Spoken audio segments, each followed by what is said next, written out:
Hey guys, welcome back. We got a special one for you today. It's crazy as how much of a Star Wars fan I haven't uploaded a Star Wars video, but in anticipation for possibly the biggest show that Star Wars has had, we're going to be going over the Ahsoka show, which is set to release next week. Now, this show truly is our last hope for Star Wars. After all the recent failures like the Book of Boba Fett, where they just absolutely tarnished Boba Fett as a character, he looked weak. He was nothing like he was in the originals. And the Kenobi show, where they just messed around the entire show. It was low budget. And then on the last episode, they managed to wrap it all up and make it not as horrible as it was. But still, as a show about Obi-Wan and Anakin, that was pretty unacceptable. But with Dave Filoni leading this project, I have hope, and because he worked closely with George Lucas, and he knows Ahsoka more than anyone else does. Now, what makes this character so special is the arc that she goes through. How we saw her when she was a little kid in Tales of the Jedi recently, then when she was the snarky apprentice of Anakin Skywalker and immature, and then throughout the Clone Wars, she became this Ahsoka that we saw in the Siege of Mandalore, which was just an absolutely beautiful arc. And then when she became Fulcrum in Rebels until now.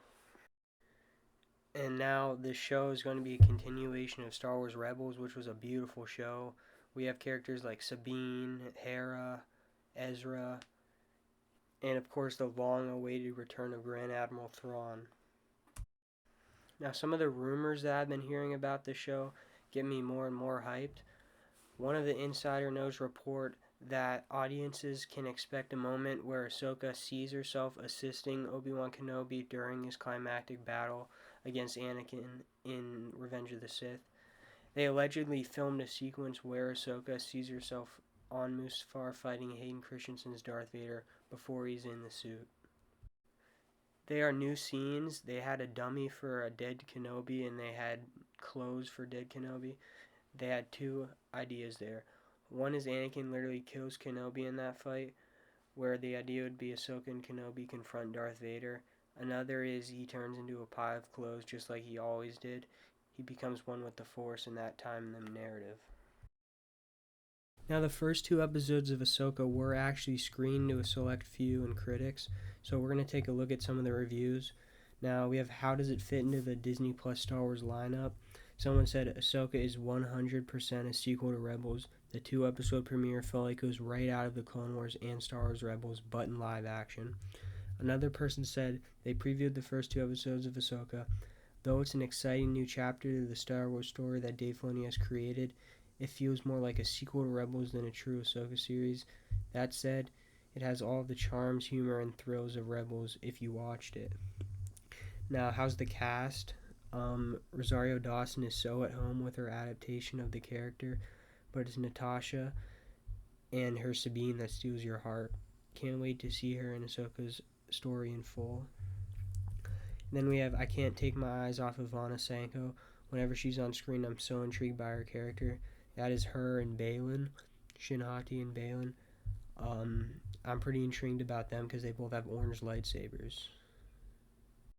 Now, what makes Star Wars is lightsaber fights in the Force, and from what we've seen, this show is definitely going to heavily incorporate that.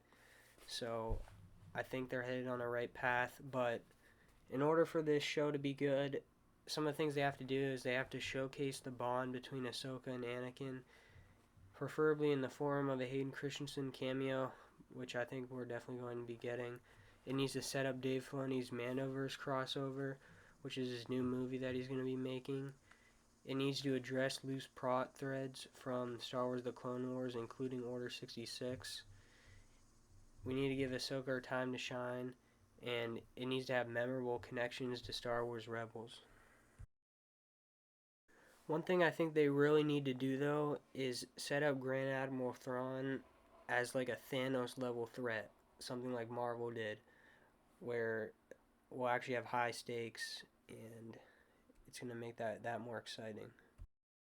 With all that being said, if you haven't seen Star Wars Rebels, I highly suggest watching that before you even think about starting this show.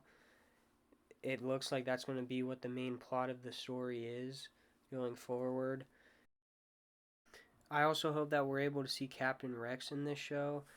I feel like Tamira Morrison really needs to be given another role in Star Wars, and maybe they can give him some redemption after what they did to his show.